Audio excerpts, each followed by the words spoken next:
მართლაც ესე არის, რომ ჩვენთვის და ჩვენი ქვეყნის მომავლისთვისაც ძალიან მნიშვნელოვანია ის არჩევნები, რომელიც ტარდება უნგრეთში კვირას, არა მხოლოდ ჩვენი ქვეყნისთვის, უკრაინისთვისაც და ზოგადად ევროკავშირის მომავლისთვისაც, იმიტომ რომ მათ შორის უკანასკნელ დღეებში უკვე ძალიან ღიად გამჟღავნებულ ინფორმაციას გაეცნო ალბათ თქვენი მაყურებელიც, როდესაც ფაქტიურად მოხდა უკვე დასაბუთებულად მხილება უნგრეთის დღევანდელი მმართველი რეჟიმის იმაში, რომ ისინი პირდაპირ თანამშრომლობენ რუსეთთან და პირდაპირ ასრულებენ, შეიძლება ითქვას, რუსეთის დავალებას ევროკავშირის ჩარჩოებში იმ ინსტრუმენტების გამოყენებით, რაც მათ ხელეწიფებათ, ანუ თუ ადრე იყო ვიღაცა თავს იტყუებდა, რომ საკუთარი დღის წესრიგიდან გამომდინარე, იმიტომ რომ რაღაცა დამატებითი ფონდების გამოვაჭრება უნდოდა ორბანს ევროკავშირიდან და ამიტომ რაღაცა ართულებდა გარკვეულ თემებს, ეხლა ძალიან ნათელია, რომ ფაქტიურად ხშირად სწორედ რუსეთის ინსტრუქციით მოქმედებდა ევროკავშირის შიგნით ეს ხელისუფლება და მე საზოგადოებას მინდა შევახსენო, რომ დღეს ფაქტიურად ერთადერთი ქვეყანა, სადაც ბიძინა ივანიშვილის რეჟიმს ელაპარაკებიან, ერთადერთი ევროპული დედაქალაქი, სადაც ორმხრივი შეხვედრებისთვის ჩადის ივანიშვილის წარმომადგენელი ქალბატონი ბოჭორიშვილი მაგალითად შეხვედრებზე არის სწორედ ბუდაპეშტი, ანუ ერთი და იგივე პატრონის ასე ვთქვათ, დამორჩილებული რეჟიმები თანამშრომლობენ და რა თქმა უნდა, რომ ევროკავშირისთვის ძალიან მნიშვნელოვანია, რომ ეს ვითარება შეიცვალოს. და არჩევნების ბედი ცხადია უნგრელების გადასაწყვეტია, ჩვენ მათ შორის ვიხილეთ რაღაცა ბოდვითი, აბსოლუტურად ბოდვა ეგრეთ წოდებული იდეოლოგიების ბიძინა ივანიშვილის გავრცელებული რაღაცა წერილები, რომელიც შეეხება რაღაცა ბოდვით მონაგონს, deep state-ის კონსპირაციებზე ორბანის რეჟიმის წინააღმდეგ, მაგრამ რეალობა არის ძალიან მარტივი. ორბანის რეჟიმი არის ღრმად კორუმპირებული რეჟიმი, ეს არის რეჟიმი, რომელმაც საგრძნობლად გააუარესა მათ შორის ცხოვრების სტანდარტი ბევრი ადამიანისთვის უნგრეთში და ამიტომ ყველა გამოკითხვით, რაც არსებობს დღეს სადო გამოკითხვა, მას გაუჭირდება ამ არჩევნების მოგება, თუმცა ამ წლების მანძილზე საარჩევნო სისტემა არის იმდენად დეფორმირებული, რომ საბოლოო, ასე ვთქვათ, ვერდიქტი ჯერ მაინც უცნობია. ხო, ზუსტად აი სხვათა შორის ამ სისტემის ახლა ვაკვირდებოდი საერთაშორისო მედიების გამოხმაურებას და სტატიებს და ძალიან დიდი ნაწილი უძღვნის ანალიზს აი სწორედ ამ სისტემის სირთულეს, ხო? ქალბატონ სალომე, თქვენც ცხადია, ალბათ ნახავდით ამას, როგორი რთული სისტემაა და რას ნიშნავს, ამას რაღაც დიდი დრო სჭირდება დაუთმო, რომ ზუსტად როგორ გადის შედეგზე უნგრეთი აი ამ არჩევნების შემდეგ. რაც შეეხება ორბანის საკითხს, აი ამაზე კიდევ მინდა ერთი კომენტარი ამაზეც გთხოვოთ. აი კონკრეტულად რა როლი ჰქონდა მას და აი რა იცვლება, იმიტომ რომ აი ორბანმა რეალურად დაამტკიცა მისი სარგებელი, მოდი პირდაპირ ვთქვათ, ვისთვის, ხო, ვინც არის უკრაინის მტერი იმისთვის, უკრაინის კონტექსტში, როდესაც ის აფერხებდა და ბლოკავდა იმ ხარდამჭერ ზომებს, რომლის მიღებასაც წლების განმავლობაში ცდილობდა ის. აი ჩვენთან დაკავშირებით თქვენ ახსენეთ თუ არ ვცდები შათირიშვილის წერილს გამოეხმაურეთ, ხო, ნაწილობრივ. აი მისი თქვათ ანალიზი, რადგან ის არის ხოლმე აღქმული გარკვეულწილად ივანიშვილის მიდგომით, ხო, ამა თუ იმ საკითხის მიმართ, ანუ რაზე მიუთითებს? იქ არის ნათქვამი, რომ აი ტრამპის მხარდამჭერა თავის ტკივილად იქცა ორბანისთვის, მაშინ როდესაც არაორდინალური პიროვნება იმ მხრივ, რომ მას აქვს როგორც ტრამპის, ასევე პუტინის მხარდაჭერაც, ხო? ამიტომ არა, უფრო მეტი სისულელეა იმ წერილში, მე არ ვიცი ხა ივანიშვილმა დაწერა თუ შათირიშვილმა თუ ვინ დაწერა, მაგრამ უფრო მეტი სისულელეც არის დაწერილი იმ წერილში, რომელიც არ ვიცი, მეგონი შაბათს გამოქვეყნდა, იმიტომ რომ ესე იგი, ფაქტიურად იქ რაღაცა კონსპირაციული ბოდვა არის განვითარებული იმასთან დაკავშირებით, რომ სპეციალურად deep state-მა სპეციალურად მიავლინა JD Vance-ი ბუდაპეშტში, როგორც ასე ვთქვათ, არაპოპულარულმა ადმინისტრაციის წარმომადგენელმა ხელი შეუშალოს მას გამარჯვებაში. ანუ კონსპირაციულია ეს ბოდოები, რომელსაც ჩვენ გვასაღებენ რაღაცა ანალიზის სახით, ну ჩვენ არა, მაგრამ საკუთარ ამორჩეველს, რომელიც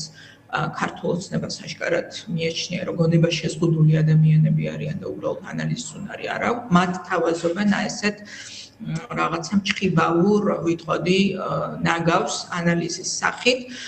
და რეალურად რა იკითხებოდა, ასე ვთქვათ, აი ამ ბოდვაში, იკითხება ის, რომ ქართული ოცნება ძალიან შეშინებულია იმით, რომ შეიძლება მართლაც დასრულდეს კრახით, ორბანის კრახით ეს არჩევნები და მეორე ძალიან მნიშვნელოვანი რაც აქ ამოიკითხება არის მათ შორის მათთვის, ვისაც რაღაცა ილუზია აქვს, რომ ეს ხელისუფლება არის რაიმეზე წამსვლელი იმისთვის, რომ ამერიკის შეერთებულ შტატებთან გადაიდვირთოს ურთიერთობები, აქ ასევე იყო დარტყმა ამერიკის დღევანდელ ადმინისტრაციაზე, ანუ ფაქტიურად ამ წერილში წარმოდგენილი იქნა JD Vance-ი როგორც ეგრეთ წოდებული ასე ვთქვათ, მითიური მონაგონის Deep State-ის აგენტი, რომელიც ჩავიდა, რომ ორბანს წააგებინოს არჩევნები. ასეთი ბოდვა შეთავაზა ქართულმა ოცნებამ თავის ამორჩეველს კიდევ ერთხელ ვამბობ, იმიტომ რომ საქართველოს მოქალაქეების დიდი უმრავლესობა საბედნიეროდ უკვე საკმარისად გათვითცნობიერებულია, რომ მიხვდეს რა არის. სინამდვილე კი არის მარტივი. ორბანი თუ წააგებს არჩევნებს, იმიტომ რომ უნგრელმა ხალხმა გადაწყვიტა, რომ ცვლილებების დროა, ჩვენთვის ეს რას ნიშნავს, არის ძალიან მნიშვნელოვანი, იმიტომ რომ თქვენ იცით, რომ ევროკავშირის დამაარსებელი, ასე ვთქვათ, ჩარჩო ხელშეკრულების თანახმად ევროკავშირს არ აქვს შესაძლებლობა, რომ მიიღოს მაგალითად გადაწყვეტილება სანქცირებაზე, ერთობლივი გადაწყვეტილება თუ რომელიმე ქვეყანა ცდილობს, რომ გამოიყენოს ვეტოს უფლება. ამიტომ უნგრეთი დიდი ხანია ბლოკავს ყველანაირ მოძრაობას ევროპული საბჭოს შიგნით, რომ ივანიშვილის რეჟიმთან მიმართებაში ამოქმედდეს უფრო ძლიერი რეჟიმი ზეწოლის და რა თქმა უნდა თუ ეს ვითარება შეიცვლება და ეს ვითარება შეიცვლება ყველა შემთხვევაში, ერთი რამ მინდა ვთქვა, რომ ორბანი თუ დარჩება ხელისუფლებაში, ევროკავშირს საკუთარი სამოქმედო გეგმა აქვს, როგორ უნდა შეზღუდოს მისი მოქმედება ევროკავშირის შიგნით, მაგრამ უფრო მარტივი იქნება, ცხადია, თუ უნგრელი ხალხის არჩევანით დასრულდება ეს რუსეთის წარმომადგენლობა ევროპაში. დიახ, თქვენ ახსენეთ, ანუ ცვლილების დროაო, ანუ ეს გააცნობიერა უნგრელმა ხალხმა, რომ არის ცვლილების დრო იმ კონტექსტში, რომ ბოლო გამოკითხვებით უსწრებს, ხო, მაგი არის პარტია ორბანის პარტიას. თუმცა რამდენად საკმარისი არის ეს და რატომ ვკითხულობ ამას? აი მაგალითად ქართველი ანალიტიკოსების გარკვეული ნაწილი ოპოზიციურ ჯგუფებს მოგიწოდებთ იმისკენ, რომ მოხდეს გააზრება, ვთქვათ, რა ტაქტიკით მოქმედებდა ამ პერიოდის განმავლობაში კონკრეტულად ეს პოლიტიკური ლიდერი და რომ მნიშვნელოვანია აი რაღაც შესაძლო რაღაც საერთო გამოწვევის კონტექსტში ზედმიწევნით შესწავლა მისი კამპანიისა და მისი გზავნილების და აი მოქმედების ტრაექტორიის. აი ამაზე რისი თქმა შეგიძლიათ, რამდენად საინტერესოა ის თქვენთვის და ყველასთვის, ვინც ცდილობს ამ ქვეყანაში ხელისუფლების შეცვლას. მე ვფიქრობ, რომ თავარი ვერ ვიტყვი, რომ რაღაც ექსპერტი ვარ უნგრული პოლიტიკის, მაგრამ რაც იკვეთება თავარი მაგი არის პოლიტიკურ წარმატებაში და ძალიან მნიშვნელოვანია ითქვას, რომ ის არის ყოფილი მოკავშირე ორბანის, ანუ ორბანის წიაღიდან, ფიდეშიდან აღმოცენებული პოლიტიკოსია, რომელმაც თქვა, რომ ორბანი დაშორდა ფიდეშის რეალურ ღირებულებებს და სწორედ ის წარმოადგენს ნამდვილ ღირებულებებს, რომელზეც თავის დროზე ეს პარტია იდგა და ის პოზიციონირებს როგორც ერთადერთი ალტერნატივა, ეს არის ძალიან მნიშვნელოვანი და მისი საარჩევნო კამპანია და მისი გზავნილები არის მთლიანად აგებული ყოველდღიურ გამოწვევებზე და პრობლემებზე, რომელიც ხვდება უნგრეთის მოქალაქეებს. ანუ მას აქვს საკმაოდ ფრთხილი პოზიციები ბევრ საკითხზე, რომელზეც არ ვიცი, მაგალითად უკრაინას რაც შეეხება რუსეთს, რაც შეეხება ომის თემას, მაგრამ მან ძალიან სწორად გათვალა და ეს არის მათ შორის ვფიქრობ, რომ თუ ვინმეს ჩვენ როგორც ერთ-ერთ თავარ ოპოზიციურ პარტიას ქვეყანაში, ასევე ჩვენს კოლეგებს სხვა ოპოზიციურ პარტიებიდან რამე გაკვეთილი სწავლა, ასე ვთქვათ, შეგვიძლია მისი გამოცდილებიდან, ეს არის ის, რომ სწორედ ადამიანების ყოველდღიურ გამოწვევაზე აგებულმა პოლიტიკურმა დღის წესრიგმა გააძლიერა საკმაოდ მისი პოზიციები. ანუ აქ რაღაცა დიდი გეოპოლიტიკური არჩევანის გაკეთებას კი არ აპირებენ უნგრელები, მათ უბრალოდ უნდათ უკეთესი ეკონომიკური სისტემა, მათ უნდათ, რომ ქვეყნის ეკონომიკა უფრო სწრაფად გაიზარდოს, სამუშაო ადგილები უფრო სწრაფად შეიქმნას და მათ იციან, რომ მათ შორის ევროკავშირში ყოფნა ამისთვის არის ევროკავშირთან კარგი ურთიერთობები, ამისთვის არის ძალიან მნიშვნელოვანი და კიდევ ერთი მნიშვნელოვანი თემა გამოკითხვა მათ შორის უკანასკნელი გამოკითხვა აჩვენებს, რომ აბსოლუტური კრახი განიცადა თავარმა პროპაგანდისტულმა გზავნილმა დაშინების თემამ. ანუ უმრავლესობას მოქალაქეების არანაირად არ ჯერა, რომ ევროკავშირი ცდილობს ჩაითრიოს ორბანი, უბრალოდ უნგრეთი ომში, რუსეთ-უკრაინის ომში, იმიტომ რომ ეს ძალიან მნიშვნელოვანია ჩვენთვისაც, იმიტომ რომ ბევრ საკითხში, განსაკუთრებით ევროკავშირთან პოზიციონირებაში, ომის თემაში, ეს არის აბსოლუტურად ერთ-ერთზე გადმოღებული, ასე ვთქვათ, საარჩევნო გზავნილები და სტრატეგია ივანიშვილის რეჟიმის მიერ, რასაც აჟღერებდა ორბანი და ამიტომ ამ რეჟიმის, ასე ვთქვათ, ამ პროპაგანდისტული ნარატივის, მე ვიტყოდი ხო, ტყუილის ნარატივის დამარცხება, ცხადია, რომ მნიშვნელოვანია, ასე რომ კვირას მნიშვნელოვანი დღე არის ჩვენთვისაც, იქიდან გამომდინარე, თუ რამდენად იდენტური არის ის სტრატეგია და ტაქტიკა, რომლითაც რუსეთის მოკავშირე ავტოკრატიული რეჟიმები მოქმედებენ და ესეთი რეჟიმი მართავს დღეს ჩვენს ქვეყანას. და ცხადია, რომ მსგავსი რეჟიმის დასუსტება ან მოშლა ჩვენთვისაც არის მნიშვნელოვანი და გრძელვადიანი პერსპექტივა, გარდა იმისა, რომ ბევრად ქმედიც გახდის ევროკავშირის პოლიტიკას ჩვენს ქვეყანასთან მიმართებაში. კი ბატონო, და სალომე, ბოლო კითხვას დაგისვამთ, ეს ეხება იმ მოლოდინს, რომ ჩვენ ხშირად გვისაუბრია ქართული ოცნების მიერ შექმნილ მოლოდინზე, ერთგვარი დაალაგების კონტექსტში, შეერთებულ შტატებს გულისხმობ ამ შემთხვევაში, აპრილის თვე, როგორც ჩანს, სამხრივ მორიგი დაპირების მხრივ მნიშვნელოვანია, ნახოთ როგორ შეიძლება განვითარდეს მოვლენები, აი თქვენთვის როგორც ამ მხრივ, აი რაღაც საერთაშორისო ურთიერთობების მხრივ მრავალწლიანი გამოცდილების მქონე პოლიტიკოსისთვის, აი რა არის მნიშვნელოვანი, რას უნდა მიექცეს ყურადღება, აი რა კუთხით, ხო? აი დაანონსებულია დაალაგება, ვთქვათ, იყო რაღაც მნიშვნელოვანი კომუნიკაციები, ეს იქნება რუბიოს არი თუ დეპარტამენტის წარმომადგენლების ვიზიტი, აი როგორ შეიძლება ვთქვათ, განვითარდეს მოვლენები და რა როლი ექნება ამ პროცესში რეგიონში არსებულ ვითარებას, ანუ ირანის თემას გულისხმობ. იქვე ალიევის ვიზიტი და ასე შემდეგ. ხო, აი ბევრი რაღაც მოხდა ამ დღეების განმავლობაში, რომელიც გარკვეულ დასკვნებს, ასე ვთქვათ, აყალიბებს და რა არის ეს შესაძლო დასკვნა? რა ვიცი, მე მგონი გასაგებია, რომ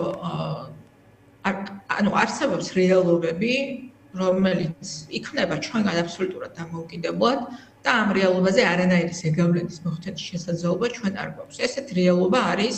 ამა თუ იმ მოცემულ ისტორიულ მომენტში, რა ადმინისტრაცია მართავს ამერიკის შეერთებულ შტატებს და რა არის მისი დღის წესრიგი, ხო? ამიტომ მოცემულობა არის დღეს, რომ დღევანდელი ადმინისტრაცია საკუთარი პოლიტიკის განსაზღვრისას ხელმძღვანელობს ძალიან პრაგმატული ინტერესებით და პრაგმატული დღის წესრიგით. სადაც ისინი ხედავენ ამ პრაგმატულ ინტერესს, იქ ხდება აქტიური მათი პოლიტიკა, იქ არის მათი უშუალო ჩართულობა და შესაბამისად, ასე ვთქვათ, ურთიერთობების მიმართ ინტერესი. აქედან უნდა გამოვიდეთ ჩვენ, როდესაც ვუყურებთ დღევანდელ ადმინისტრაციას და ძალიან ნათელია, ხო, მე მგონი ყველასთვის გასაგებია, რომ დღევანდელი ადმინისტრაციის ერთ-ერთი მთავარი პრიორიტეტი ჩვენს რეგიონს ჩვენთვის შევხედავთ, ეს არის ალტერნატიული სატრანზიტო გზების განვითარება და ამ სატრანზიტო გზების, ასე ვთქვათ, სანდო კონტროლი იგულისხმება იმ თვალსაზრისით, რომ ეს სატრანზიტო გზები მოიაზრება როგორც ალტერნატივა იმ გზებისა, რომელზეც ზეგავლენა რუსეთს ან ირანს, იმიტომ რომ გრძელვადიანად შეიძლება, ასე ვთქვათ, დარჩეს შესაბამისად ანტაგონისტურ ურთიერთობებში ამერიკის შეერთებული შტატები ამ მოთამაშეებთან. ამიტომ არის, რომ ჩვენ წამოვწიეთ ის თემა,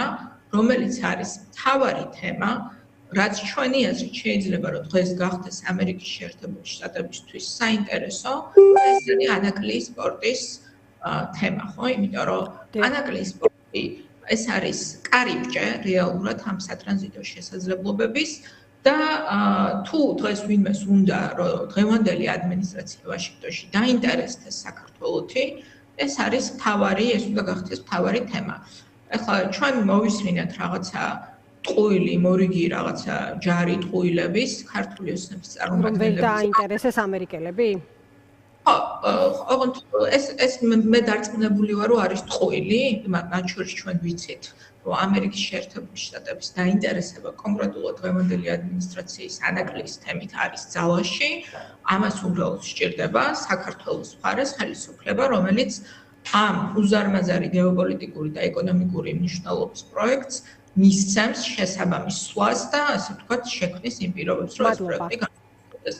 ამიტომ ეს არის მთავარი და მე უბრალოდ ვერ ვხედავ, რომ დღევანდელ ხელისუფლებას აქვს ამის თავისუფლება, მათ შორის რუსეთიდან ზეწოლის რეჟიმში, რომ გადადგას ის ნაბიჯები, რაც არის დღეს საჭირო დღევანდელ ადმინისტრაციასთან ამერიკის შეერთებული შტატების ჩვენი სტრატეგიული ურთიერთობების აღსადგენად. მე ამის